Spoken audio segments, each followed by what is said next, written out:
Hello, everybody, and welcome to Honey Badger Radio. My name is Brian. I'm here with Allison, and this is I guess I decided it would be a maintaining frame, sort of. Um, Hmm. I think Could be a more date. that it could be because It could be. yeah, it could be, but I think that it's more. Maybe it's more this. I don't know. We'll see. Make your case. Yeah, I will as I go along. So this is Oh, I see. maintaining frame number 27. Are men getting vasectomies for women? And we're going to be looking at two videos. So the first one, let me go ahead and put it up on the screen here, is a short. I guess these are YouTube's version of TikTok videos. So they're shot vertically, which drives me insane. They're like a I minute still don't long. understand them. I don't. Well, I don't. they're How supposed do you to put be. them up? Like, I where have do no they idea. go? I I guess no I get to idea. investigate. Yeah. Okay. This Yeah, is I just a mean, new thing. it's a new thing. It's basically it's TikTok on replicating the YouTube. TikTok format for God, people we who, need more TikTok. yeah, for those who I guess don't have the attention span for a video longer than 60 seconds. I don't know what else it could be. So, but like that being said, this is kind of interesting.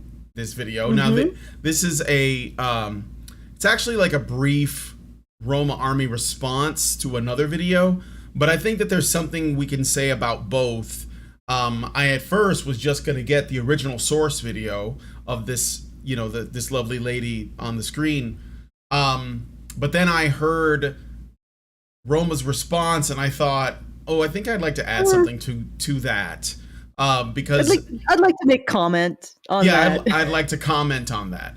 And then I have a special treat. I found the video of the woman I was talking about with you, I think it was the day before yesterday, who was like a really hardcore feminist, and now she just is lonely and sad. So we'll do them one at a time. Do you have your tea? Yes, I do We're have gonna my be- tea. Okay. Is there anything you I'm wanted ready to? to sip it superciliously. Yeah. Do you Oh have yeah. anything Okay. that you So wanted to say before we get into it? if you want to send us a message, please do so at feedthebadger.com/justthetip. That allows us to get the full benefit of the funds that you send. And it also means that YouTube doesn't get its nose in whatever you're trying to tell us and apply its extremely odd censorship standards.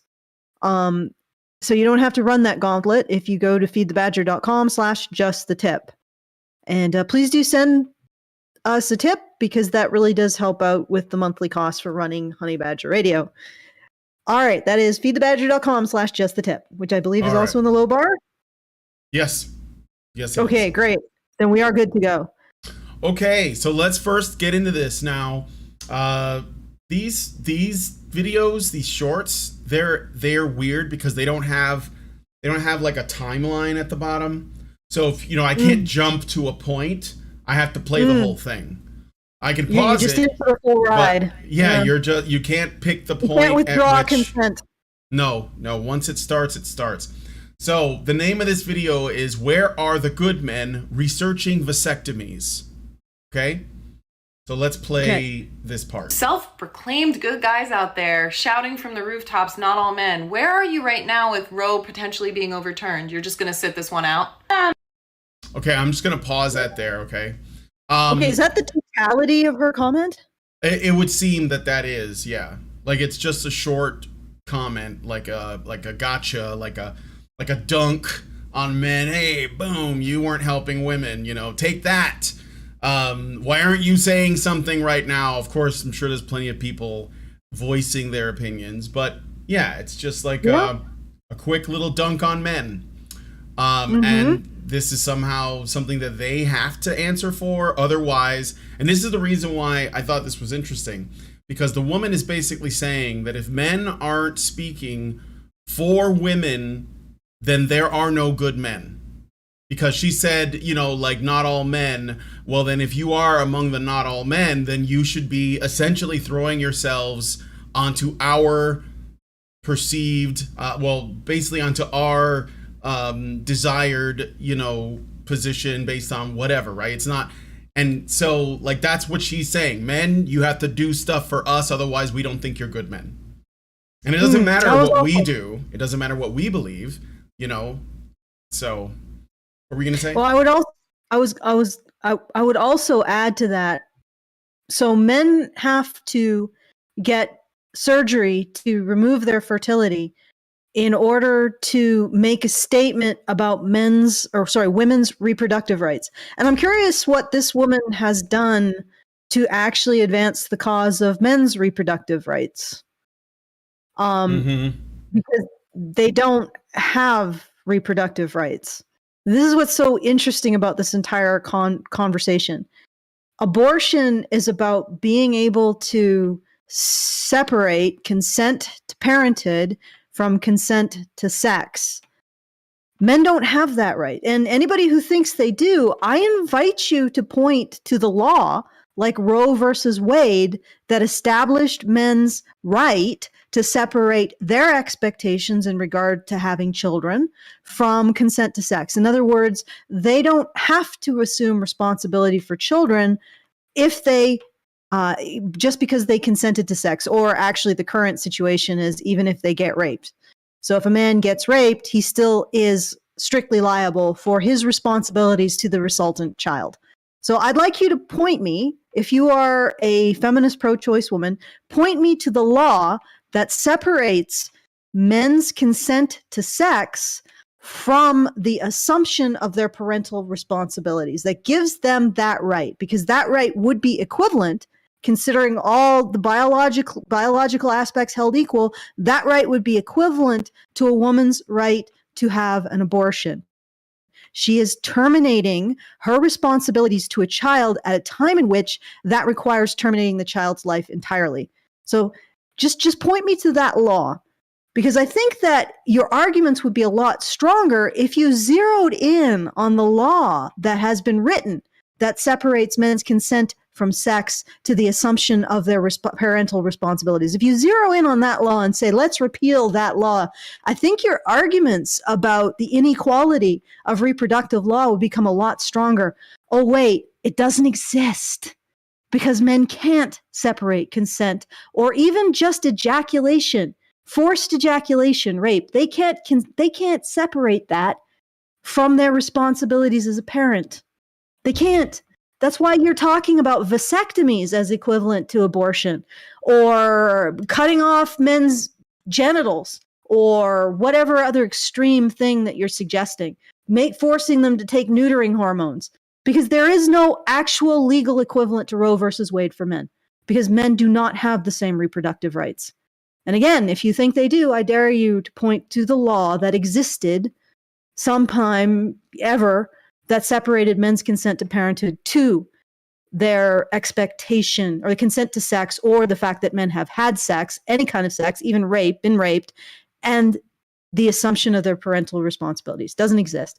So this woman expects men to step up to the plate for her, but I doubt she has ever even thought about the situation for men.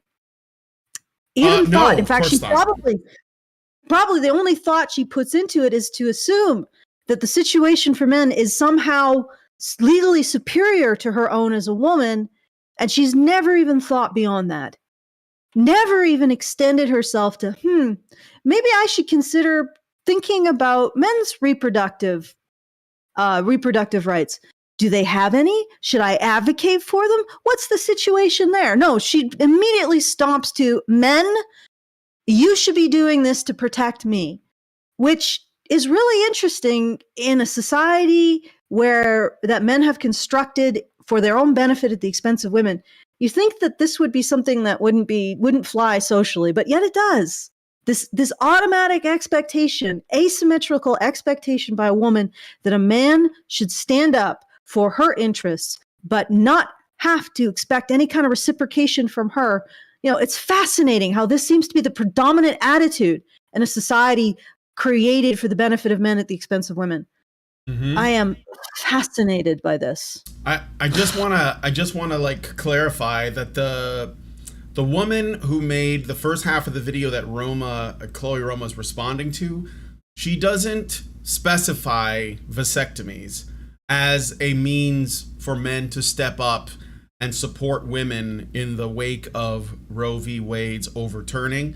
But Chloe Roma is going to use the fact that vasectomies are far more common, like there have been like a spike in vasectomy procedures, as her counter argument to the first woman statement, which is that men aren't doing anything. So that's I think that Chloe's the one making the vasectomy case, but I'm gonna play the rest of it so that you get that. I know you guys love, and you guys as in a modern day feminist, I know you guys love to say things that are inaccurate to push your narrative. You do know that not only research on vasectomies, but like vasectomies themselves went up like tenfold. I also find it like a little bit hypocritical how we're always telling men just like stay out of women's business and like don't you dare tell us what makes us a proper woman, but yet us as women, we feel perfectly comfortable telling men what not only makes them good men, but if they acknowledge that they're good men, that they're suddenly like walking red flags. I don't know who that lady is, but she gets no dick. All right, so this is the thing that I thought was worth pointing out. So first woman is already making an unreasonable, irrational, and downright hateful, in my opinion, demand of men just so that women like her will allow them to maybe possibly be seen as human beings. So she's like, what are you gonna do? Like essentially a man's humanity is contingent on his service to women's whims, or at least women like that woman, okay? Where she's saying, the new boss, same as the old boss. Yeah. Meet the new boss, same as the old boss. But basically she's saying, what are you gonna do, men? Because I'm basically like dehumanizing you right now. How are you gonna save yourself from that horrible fate? Because it's the last thing you want, because as a woman, I get to decide what a human being is. And you're starting to not look like one, right? And it's basically saying, what are you going to do? And now the response to that should be, fuck off, lady, I don't owe you shit, period, right? But Chloe Roma's supposed response in defense of men is that men are all getting vasectomies, which means they're serving these women that don't deserve it, and they're doing so by performing a surgery on themselves, actually, which men should not have to do, because it's got nothing to do with them, right? So no, Chloe is basically saying, no, there are good men because they're doing what we tell them to. They're acting in accordance in our service. Yeah. Yes, exactly. Oh, yeah. Actually, no, that's I didn't actually pick up on that, but you're quite right. I think I was taken in by the fact that she was actually calling this woman out, which, props to her. The other thing I would point out is if you're a man who wants to support women's right to choose, why don't you just say, well, I'll give up my right to choose. I'll give up my right to separate ejaculation from expectation of parental responsibilities. I'll give up that right. Oh, hey, I already done it. I've already done it. There you go. We're all equal now. But this, like, if you're right, but that's not really what they want. Yeah, well, that's not really. No, I know that's not what they want. But no, I know. Honestly, if you want to take this from a purely equalitarian standpoint, then they're saying, men, you should stand up for women's right to choose, to separate consent to parenthood, to consent to sex. And men can say, well, yeah, I'll do that for you. But, vasectomy seems like a step too far for a political issue. Seems a little weird. Why don't I just sacrifice my right as a man to separate a reflex like ejaculation from the expectation, the legal expectation, the judge gravel coming down and saying, you support that child. I will give up that right. I mean, you're giving up nothing. You don't have it. But yeah, you don't have a right to give up. At least you'll be pointing out the hypocrisy here. And like I said, you pointed out something that I honestly didn't notice. You're right. She's still framing it. She's saying, well, lady, men are doing what we want anyway. So why are you saying they're bad? Well, you know what? both men are not necessarily bad if they aren't constantly contorting their lives to conform to women's expectations. Like they're not like if first woman is like, well, well, you say not all men, but are you a man who hasn't contorted his life to my expectations? Like that would make you a bad human being. Like, could you imagine that? Could you imagine a bunch of men's rights activists out on force in like Washington D.C. with, you know, my penis, my choice signs, and they're saying, and one of them marches up and says, "Women, if you don't get hysterectomies, you don't stand for men." I'm like, I don't think that I have ever heard a men's rights activist go that far unless they were certifiably nuts. Yeah, and the funny thing is that, like, you know, Roma would think of herself as on the other side of this issue, and the only two positions I'm getting from this is you either didn't do something, and if that something is extreme, like get a vasectomy, if you didn't do that for women, well, then you're not just a bad man, you are less than human because you don't deserve like any of our like credit, or you do get a vasectomy just to make a statement, which, you know, a lot of men probably can't afford. And it's in like a lot of men are worried about, they just don't want to get like be put under the knife just because some random woman on the internet said, oh, well, look, these guys are doing the right thing. They're all getting vasectomies. Why? Well, okay, but give Roma credit. She did say that this woman doesn't have the right to determine what, you know, like she's putting herself in the position of determining what a good man is or what a man is, and at least Roma did call that out. Yeah, sure, so but I mean, that's kind of obvious. It's still a framework. And also, it isn't obvious to a lot of people. Yeah, I guess so. But then, like, I guess what I would ask if I could talk to her, and I've reached out to her many times, but I'd be like, well, if a man said, I'm not getting a vasectomy, is he a bad guy? If he has, let's say he just straight up opposes you on the whole choice thing, is he a bad guy? Is he allowed to have his opinion? Or do all men's opinions of the men that you advocate for only count if they agree with you? And if those men don't, right? Like, are they still men or not? Well, then you also have to deal with the fact that I've been looking at these pictures of these protests. The pro-life side is all women too. You don't think those women are mostly it's women on both sides. So if you don't think those women aren't like, oh hey, if you're a man and you're pro-choice, you're a slime ball who just wants to screw with no consequences. You don't think women on the other side aren't doing the same shaming tactics on their men? Like, seriously, this is two groups of women shaming the crap out of men, and the man basically just has the opinion of the nearest woman. I'll be honest. Unless he's like basically on his own. If he doesn't have a wife, or with a female relative or whatever, he's on his own, he probably is more likely to be pro-choice. There you go. This is not something that men are doing to women. It's something that women are arguing with each other. And then on each side, they're blaming men.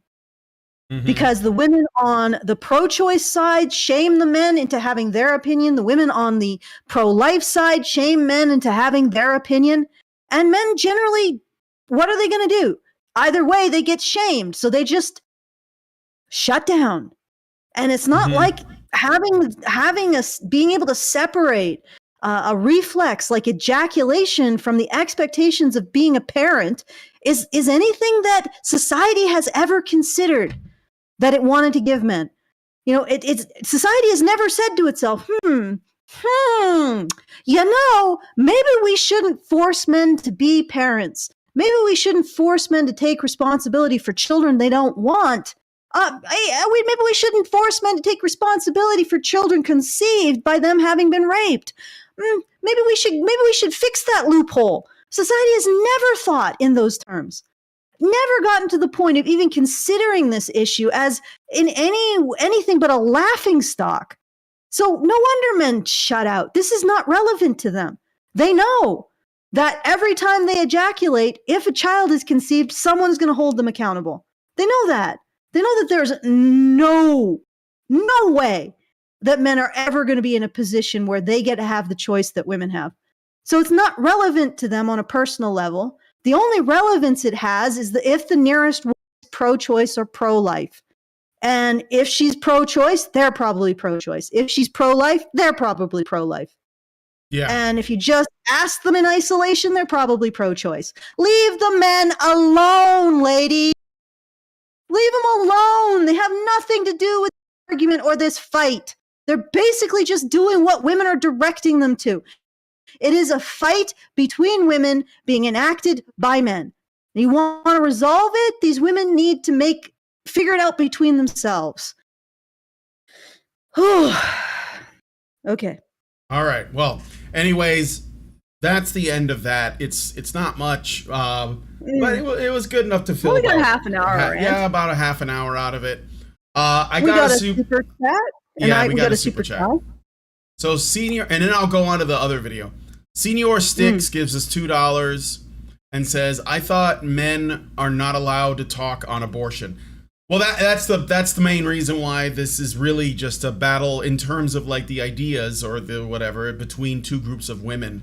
The men have been told to stay out of it for a while, but it is funny that now that this has happened, there are women who are demanding that men step up now. And if none did, I wouldn't blame them. I don't think they should. I think they should say, you know what, you ladies need to figure that shit out. I don't want to be included because I don't have any rights anyway. So, you know. Yeah, well, as a man, why don't you say I'll be included when this impacts personally? When I can literally say, hey, Your Honor, I ejaculated. I didn't consent to take responsibility for this child.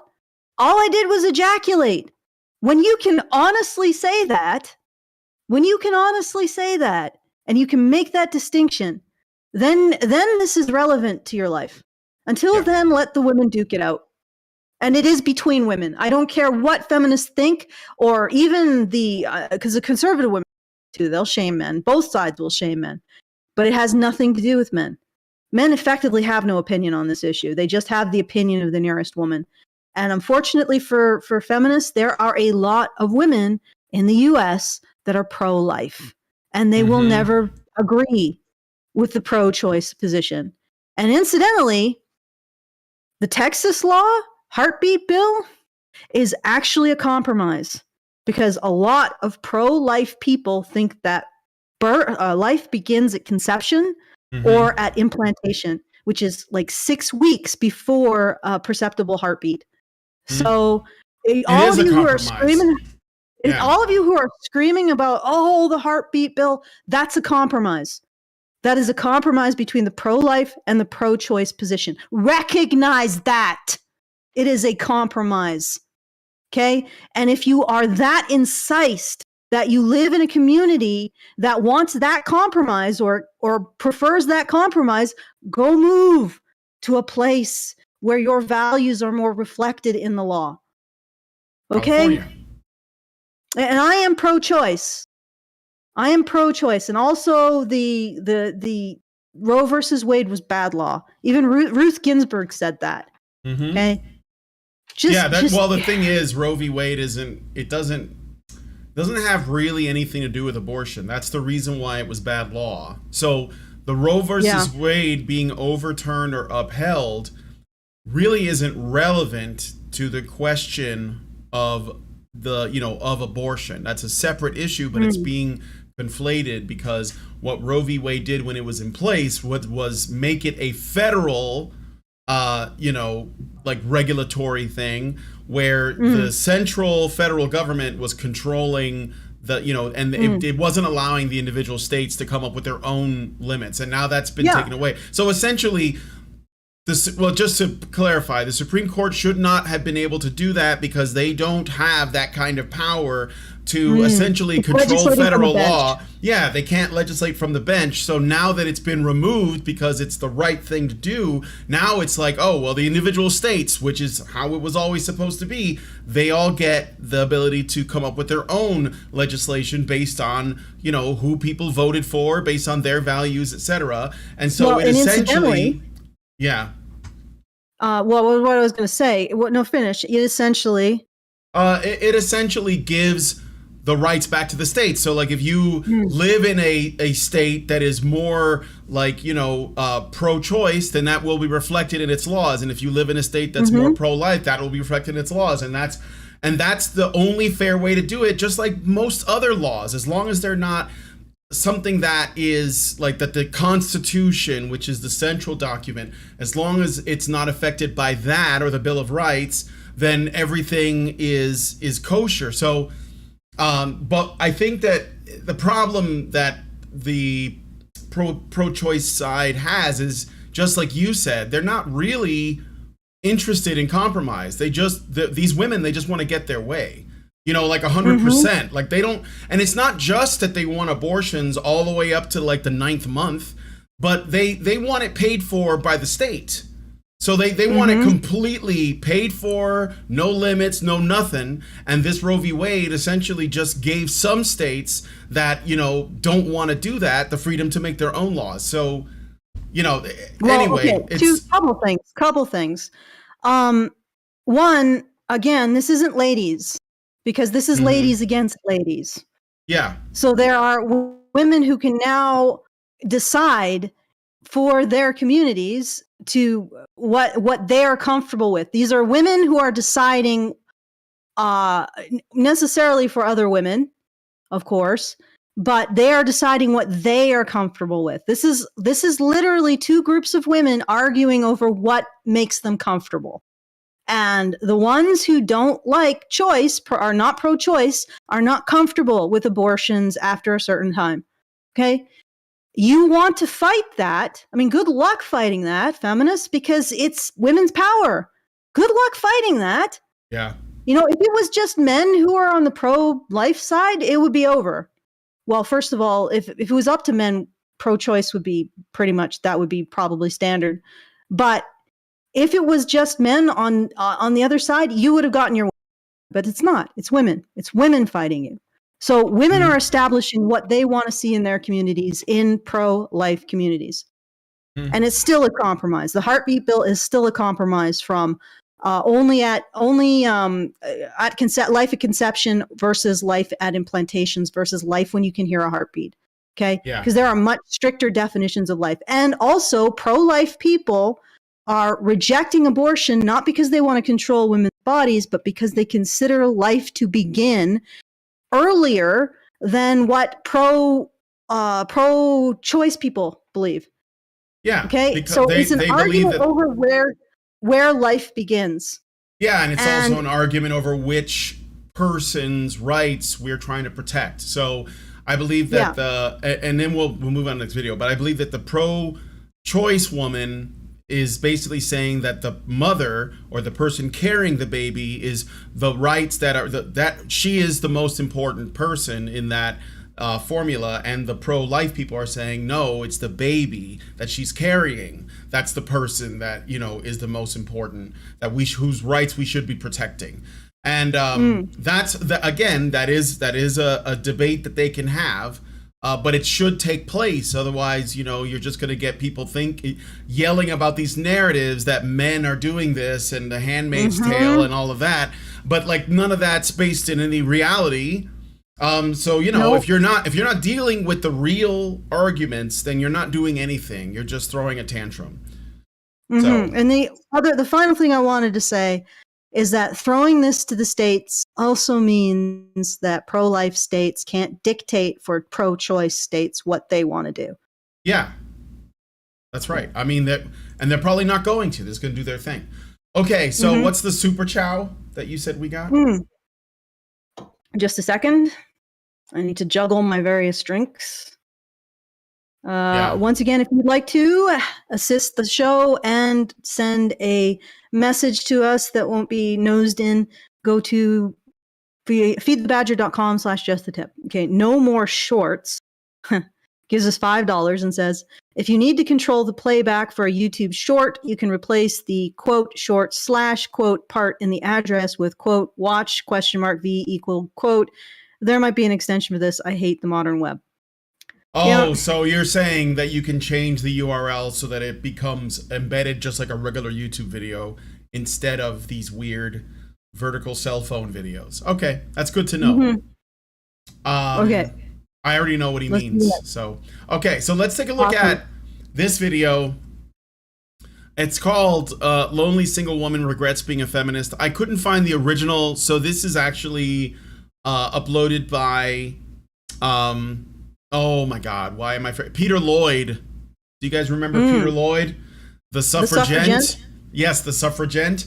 And he's been making like short videos lately where he just puts up, you know, either something really funny and cringe related to feminism or women, or he'll like, you know, share some article headlines of like awful things that some women have done. But this one is called Lonely Single Woman Regrets Being a Feminist. And it's about 1.5 minutes, so not long. And let's take a look, okay? And this is kind of heartbreaking, to be honest. I have a lot of sympathy for this person now. So. Hi, guys. Like, I'm so sad right now because I just came to like a realization these past few days have been so hard for me. Because, like, you know how men say that women have toxic feminism, and like you'll get to a certain age and like no one will want to marry you and no one will love you. Okay, stop. What did you say men say? She said, you know how men sometimes say that women have toxic feminism? I mean, I don't think that English is her first language. Yeah. So No, I think what that's she's... not the reason. It's the stream actually dropped out for me, so. Oh, so yeah, so she says that, yeah, some men say that women have toxic feminism, and that it's gonna, essentially, that it's gonna drive men away from them. And you know, that they're not going to want to be around them. They're not going to want to date them. They're not going to want to see them. And then she's saying that essentially she's coming to the realization that she has alienated the men around her. And because she was a feminist, because she was hardcore feminist and saw men as the enemy. And she's now realizing that. I wonder why, you know. Yeah, I wonder why, exactly. But that's the thing. Okay. Like this is a good lesson. And anyway, we'll play some more.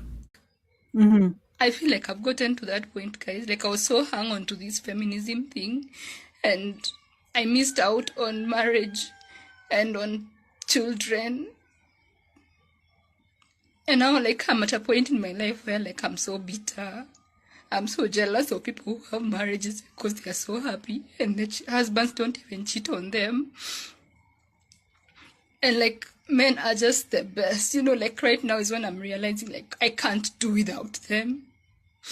Okay. Did you follow that, or did it break up or anything? Yeah, I follow that. No, she's absolutely right. Men are the best. Yeah. Yeah, what were you gonna say? You never, like, literally men, and I don't mean that this should be something that should constrain men's choices in their lives or that they should be held to this expectation, but literally men have evolved to protect and provide for women, and to care about women, to tolerate, like, you know, the way women tolerate an infant, men tolerate women. They tolerate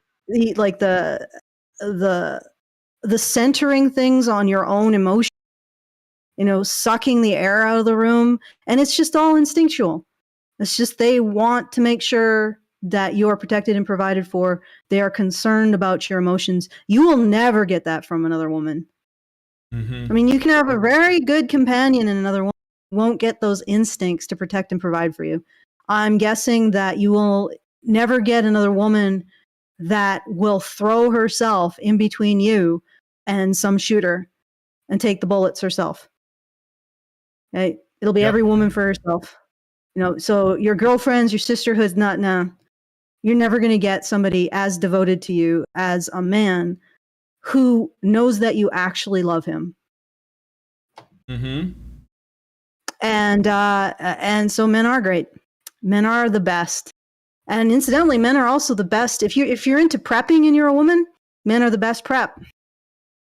Mm-hmm. They're worth far more than, like thousands of gallons of freeze dried food and tent and whatever else. Yeah. It's you can't do better than a man. And what's really hilarious is that they aren't difficult to keep around. You just have to rein in the insanity, or at least recognize it, and be like, yeah, I was pretty insane then. Rein it in and be fair and care about him, and like women constantly say things like, oh, men are so simple, and yet you still can't manage to keep one. How's that work?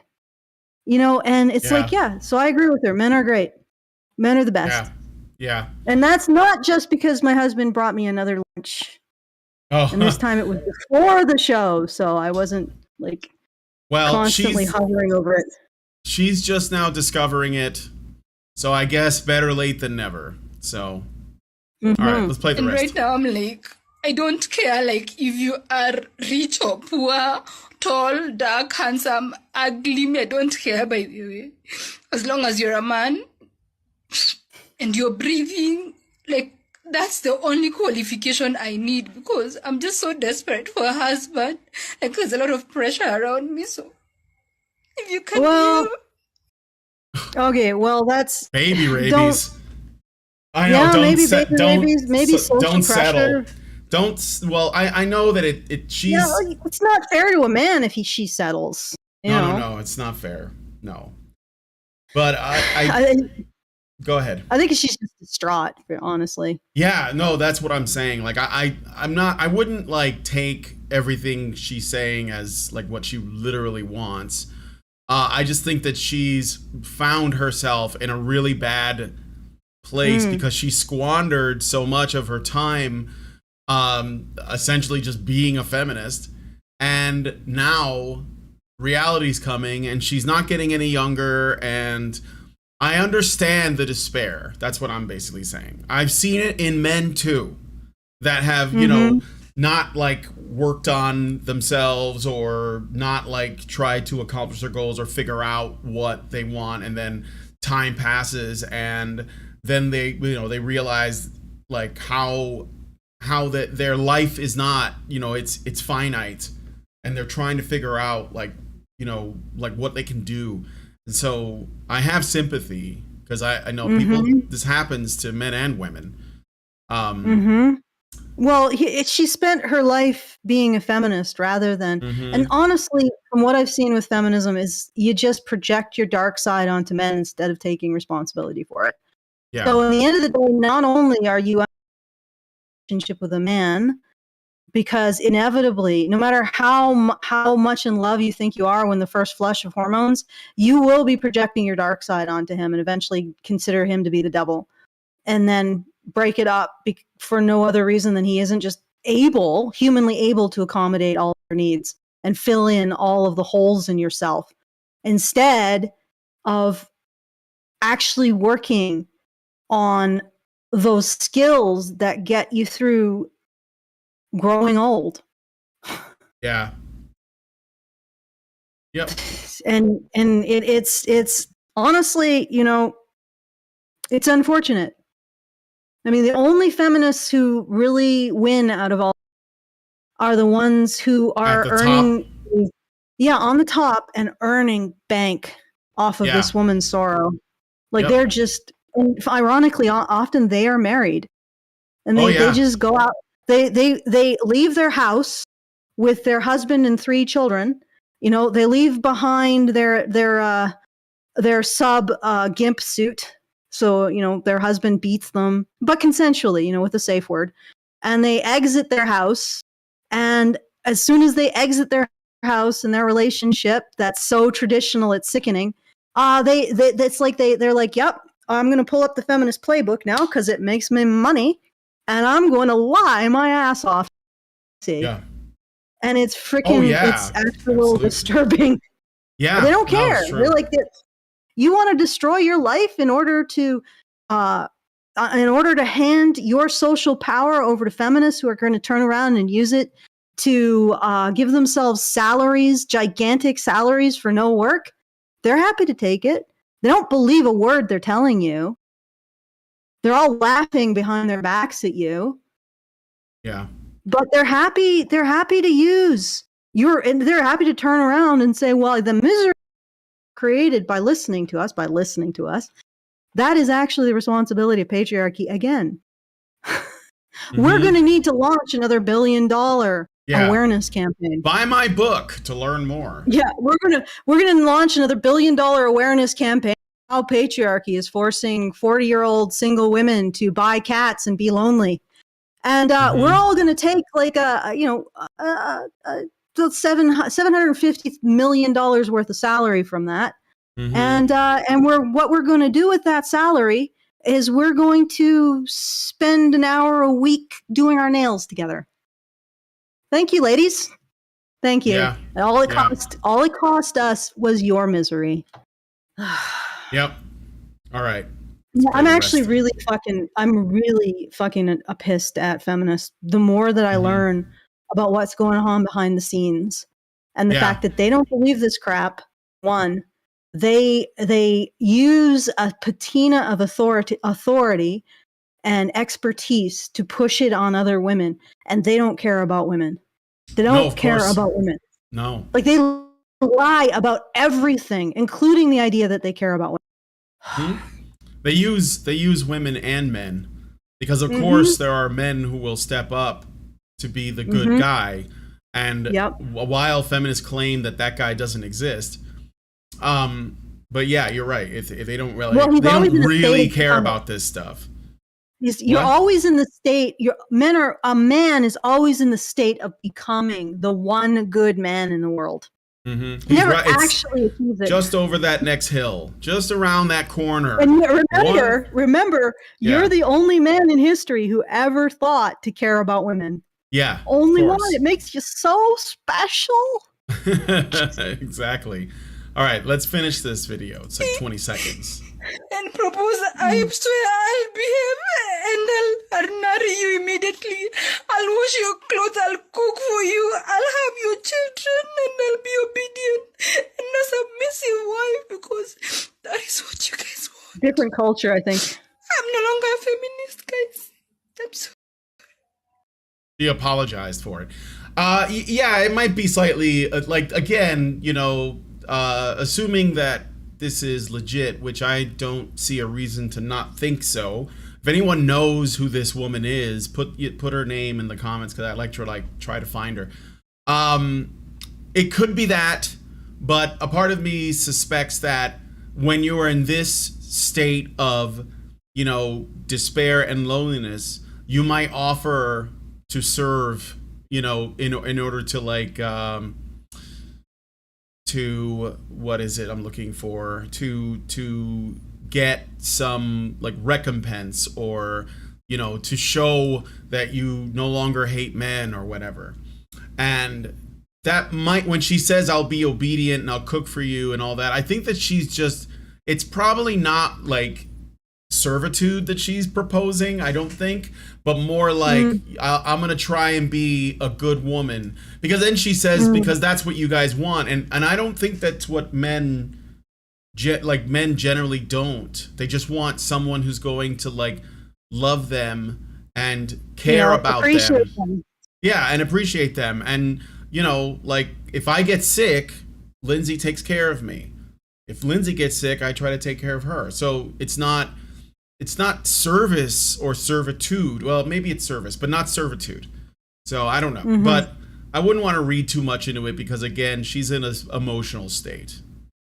Yeah, she's in an emotional state. Although I would just take some time to calm down and maybe find a happy medium between what I have found is that people can really swing from extremes without really learning anything. Yeah. Just learn to take a little more responsibility. Honestly, most of feminism that I've noticed is projecting your dark side onto men. Take responsibility for that. Take a responsibility for your choices and the consequences of their actions in your life. And because honestly, although she's given up her feminism, I would imagine that still running, because I don't think that this level of desperation is attractive either. No, I agree. I mean, like, obviously, no, I appreciate the I appreciate that she's going through a really stressful time. Doubting everything that you've chosen certainly is, but like maybe just learn to live with yourself a bit without feminism or men. Yeah, learn to live with yourself for a bit. Exactly. Learn who you are and like what about you like and what about you can improve. And yeah, just, I guess this is the dating advice portion of the of the show, but just appreciate the humanity around you and take it as it is, because people are flawed, but they're also beautiful. So, I meet great people. Well, it's true. I meet great people every day, and they're not just like me, but they have their own charm, And sometimes you'd be surprised. Like the other day, I went to dog park. This one I regularly go to with JoJo, and there are, if you go to the same place in a smallish city frequently enough, you'll see the same people. And there was this guy who usually comes down there with his dog, Lizzie. And Lizzie is this like really highly energetic black lab puppy that loves to play with JoJo.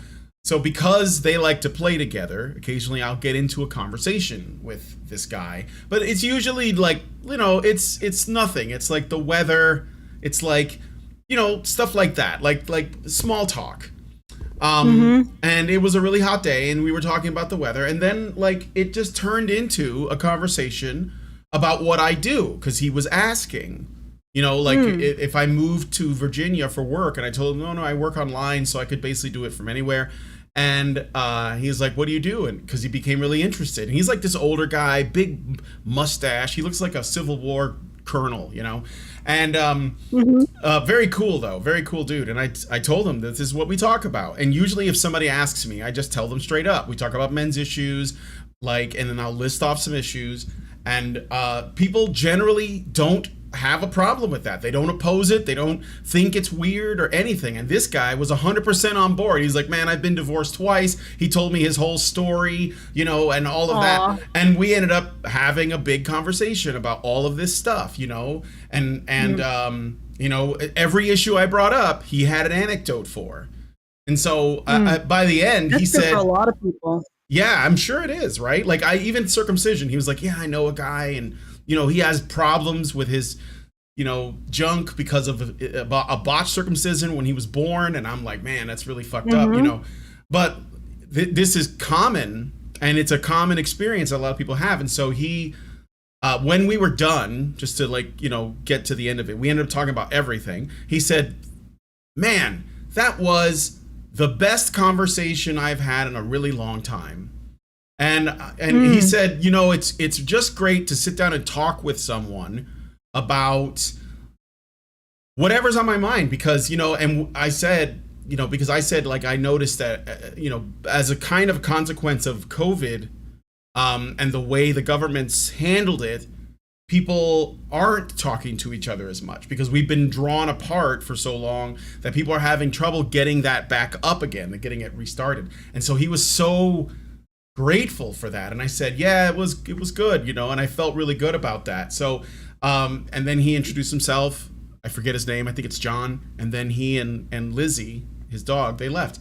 And I was just like, that was very cool, so I think it's just, that's just how I feel about people. I just really like them, and they always surprise you, Yeah. So, well, it's good to know that you had that great conversation and that he enjoyed. Yeah. That's sort of what it's about. It's like giving people a sense that they're not alone with this crazy crap in our society. Yeah. Poor woman. I you know what? I hope she takes some time, figures herself out, and finds herself a dude. Mm-hmm. Yes. Yeah, I hope You so. know. But yeah, I hope so. We'll see. I guess. I don't know. We may find out. Because, like, sometime. Okay. Do you remember that Die Cis Scum girl from back in 2014, 2015? She was like this teenage girl, shaved head, black lipstick, said Die Cis Yeah. Scum. Well, she ended up like completely flipping on that. Like she let her hair grow out. She started just living in a way that wasn't essentially affected by the environment around her and just did what she wanted. And I guess she basically just disappeared off the internet. I think she's got like a husband or something now. So, Well, it could just be a phase. yeah, Honestly, like I would the honest reality is that for the young women who get taken in by it's feminism is basically a much angrier and institutionally approved of form of incel. yeah, Is that actually really because I mean blaming everything on incels legitimately, I mean, I think they do have some gripes. At the very least, they should be regarded as human beings even if they don't appeal to women sexually and in terms of relationships. But in a lot of ways, when you look at that kind of extremely negative rhetoric, feminism has incels beat. It's extremely nasty, extremely hateful, extremely blaming, and it's justifying itself, and it's supported by academia, non-government organizations, government, media. Like it has huge institutional support, but if you just broke it down, all it is abject hatred in many ways towards the other gender, and part of it is like using this kind of repurposing this propaganda that you would see in like World War II posters against Jewish people or Japanese people in the U.S. This kind of awful wartime propaganda and directing it against men. And I will never stop saying that to tell the group of people who have grown, who have evolved instinctually to protect and provide for women, that their primary action in the world is to hurt women, that is gaslighting abuse, psychological abuse. So right at its very core, feminism is gaslighting psychological abuse of men. And ultimately, when you're not talking about the women who use this very cynically as a political ploy to get attention for their nonprofits with suspiciously huge salaries. If you're not talking about those, you're talking about the young women. They're basically just incels. They're basically just young people who don't really know how to relate to the vulnerabilities of dating and being in a sexual relationship with the opposite sex. And maybe they've had sex, but they still have this kind of extremely childish fearfulness, nervousness, inability to just really understand the opposite sex. And that's where this is coming from. And a lot of that just, seems to dissolve once you have a partnership with a man, when you're a girl, when you're a young woman. yeah. So it's just sort of, it's resolved because you're actually learning what men are actually like. And you're also developing affection for, and hopefully you realize that having these ideas that men ever would construct a society for their own benefit at the expense of women ever is just not, it doesn't make sense. And it's really, really hateful. Anyway, so that's my spiel. All right. If you want, we could look at the, since we have a few minutes left, we run blind ads to recruit more men. I sent it to you. Oh yeah, right. Let me see. Is it this BBC thing? Yeah, I don't know if you can play it through the BBC thing. Go ahead. I can. I have. Okay, good. So, all right, let's take a look then. All right, CEO secrets: how one company attracts more men. Let's play it, I guess. Even when your business is all about empowering women, it's vitally important to recruit strong men. Can you stop? Yeah, because who's going to empower them? Men, of course. Yeah, But right. then as a result, like, you're not really empowering women. You know, saying, okay, we're going to empower women by getting the nearest man to carry her. You know, that's exactly what you're doing, but you're not really giving women a sense of effective agency in the world. Today, I tweeted something saying women are not going to feel empowered until they recognize the influence they have over men in society. You're not going to empower women until you point out their power. Yeah. So this is like, again, you probably can go forward about at least 10 seconds because they have this long and extremely unpleasant musical segue. Oh, so I should skip that part? Yeah, about 10 seconds in. 10 seconds. Right. Probably there. Maybe like right here. Yeah. It is a non-profit company giving low-income women. Oh yeah, right, and it gives them like money or something, right? In developing countries, access to financial resources. So essentially, this company is a predatory loaner. Instead of respecting the traditional role that women in these countries have, because in many of these countries, the household is a unit of production. So it is a career in and of itself. So women have access to what is effectively a career through their a business and a career through their traditional system in the household.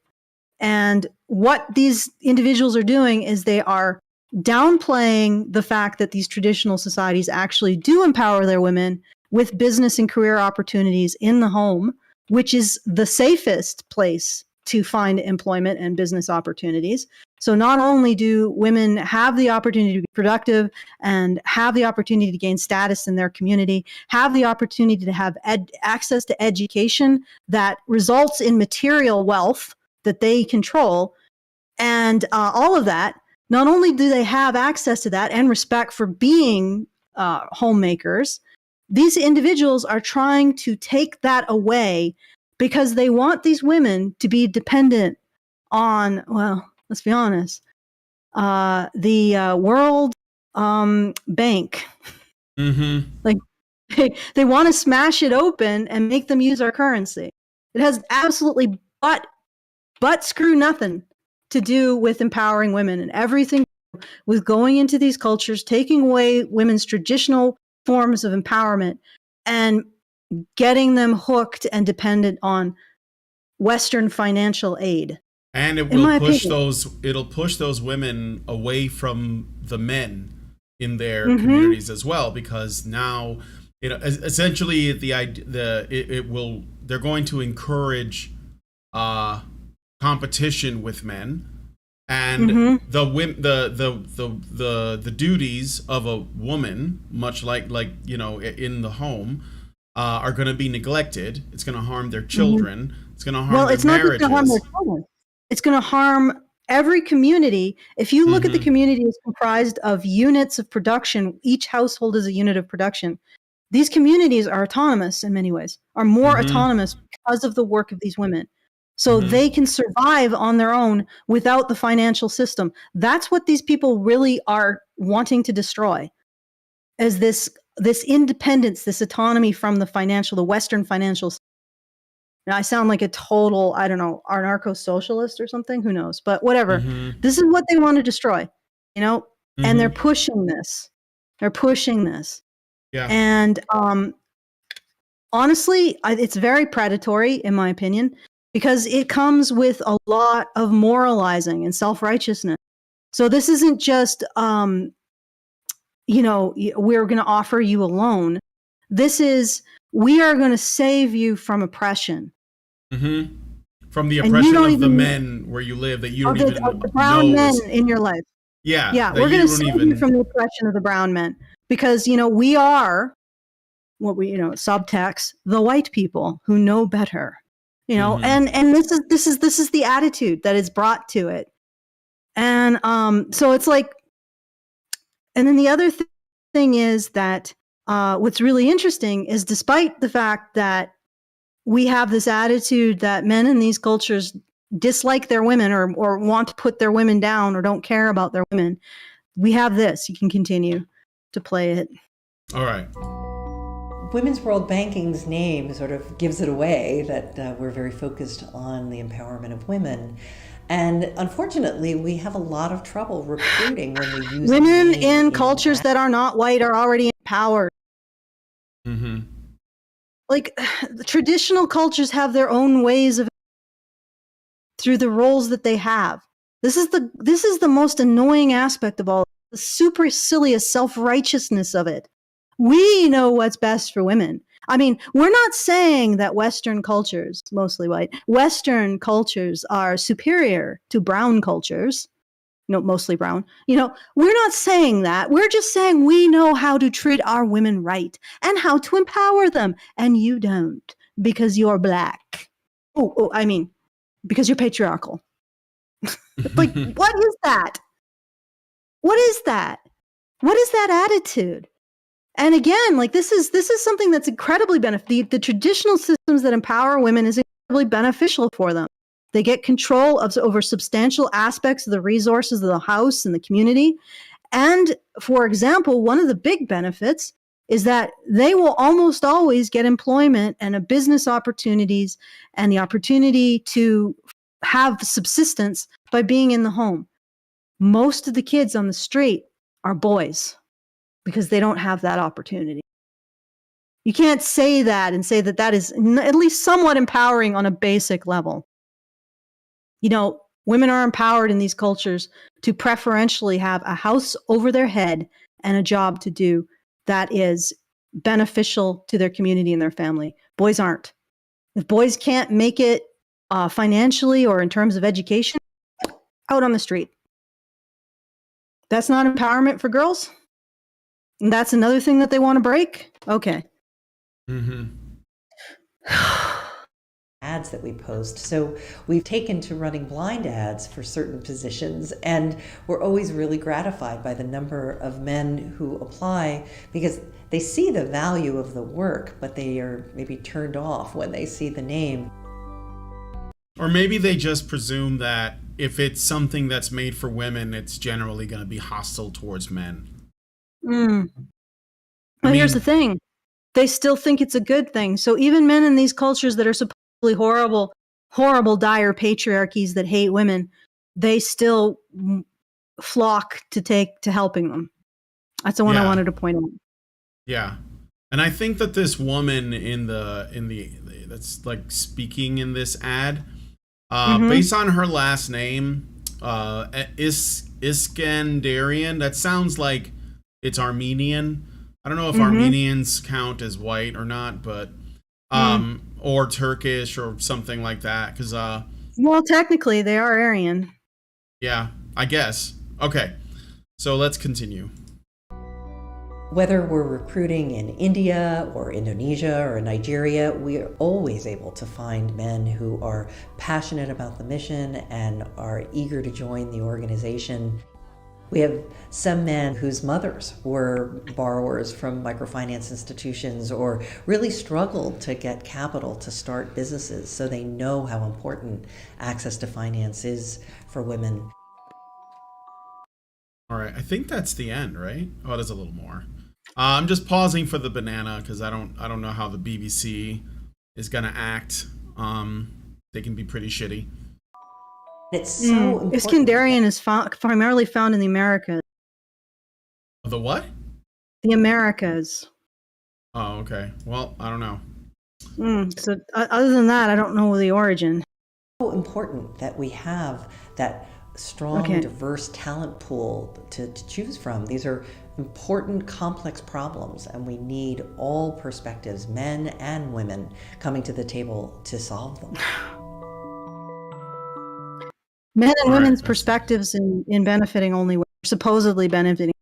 Yeah. Or making women reliant on loans they don't necessarily need. Yeah, it sounds like a scam, though. Yeah, well, you don't want to say that for sure. Maybe she genuinely believes that she's bringing empowerment. Like, she's coming in from the West from a place that really understands how to take care of its women. And she's going down into the little people's places, you know, the browner people of the world who just don't know how to take care of their women. They just don't care about their women. And she's informing them how to be human. You know, that maybe she genuinely believes that. Who knows? Yeah. I mean, it's definitely very flattering. All I'm saying is that when banks get involved and they start doing shit like this, people get fucked. And I wouldn't be surprised if they're going to be willing to give a bunch of loans out to people who, you know, may not be able to pay them back. So, or they're going to get screwed in some other way. But because it's all like, it's all women's empowerment, couched in women's empowerment, exactly. Then they're probably not going to look too close. And what will happen if these women screw themselves over by getting loans from these banks that are promising to empower them? Well, men are probably going to have to pick up the slack. So, you know. Yeah, that's the great irony is after these people go into these communities and bring their great Western wisdom about how to treat their women right, and then, you know, most likely screw everything up and make it worse, and then swan off, it's going to be these women's men who fix the problem. As usual. Okay. All right. So all right, that's it. We did 3 videos today in like 3. Like 3 seriously, videos. This is our best work ever. So last call for super chows. That's feedthebadger.com/justthetip. And I see we got a super chat. And in those super chows, guys, feedthebadger.com/justthetip. I got a super chat from Senior Sticks for $2, and he says, "Doesn't feminism empower women or divide women?" Yes, it divides women. And no Rumble rants. I just thought I would check. Okay. All right. Empower. How can you empower someone by simply continuously pointing out the way they are victims? Constantly. How does that empowerment? Seriously. It isn't. Well, we know that. Yeah. I mean, again, Senior Sticks is super chats can rival Mr. Robato's in their in the way that they're written, which can be a bit confusing. So how poetic they are. It divides. It basically divides women. Like if it does anything, it does that. So you need to give that a beat, that super chat. I don't know if that'll work. It's not a rap. It's just confusing. All right. So if you want to send us a super chow after the show, we'll still receive it and we will endeavor to read it on the next show. So that is feedthebadger.com/justthetip. Just the tip. I wonder if I should have called it super chow and not like just the tip. Or you could call the super chows tips. Yeah, I guess I could. Yeah. Okay. Well, anyway, food for thought. So, all right, I'll hand it back to you, Brian. All right. So if you guys like this video, please hit like, subscribe if you're not already subscribed, hit the bell for notifications so you know when our shows go live. Follow us on alternate streaming platforms because some of our content is exclusively there, and so you should probably be following us there so you can check it out. For example, rumble.com, HB Radio at rumble.com. Give us a follow over there. Speaking of Rumble, let me just double check, make sure that nobody sent a super, what do they call them, rant. And we're also on Twitch at Honey Badger Radio. We're on DLive at Honey Badger Radio, and we are on Facebook at Honey Badger Radio. So follow us on those places as well because we do stream to those platforms. And please leave us a comment. Let us know what you guys think about what we discussed on the show and what your thoughts are on these 3 videos we looked at. And most importantly, please share this video because sharing is caring. And we all know that you guys, to some degree, care. And so you should share. All right. Thank you guys so much for coming on today's episode of Maintaining Frame with a little bit of romance advice. And we will talk to you guys in the next video. Men's rights activists are machines, dude. dude. Okay? They are literal machines. They are talking point machines. They are impossible to fucking deal with, especially if you have like a couple dudes who have good memory on top of that too. Holy shit, you're fucked.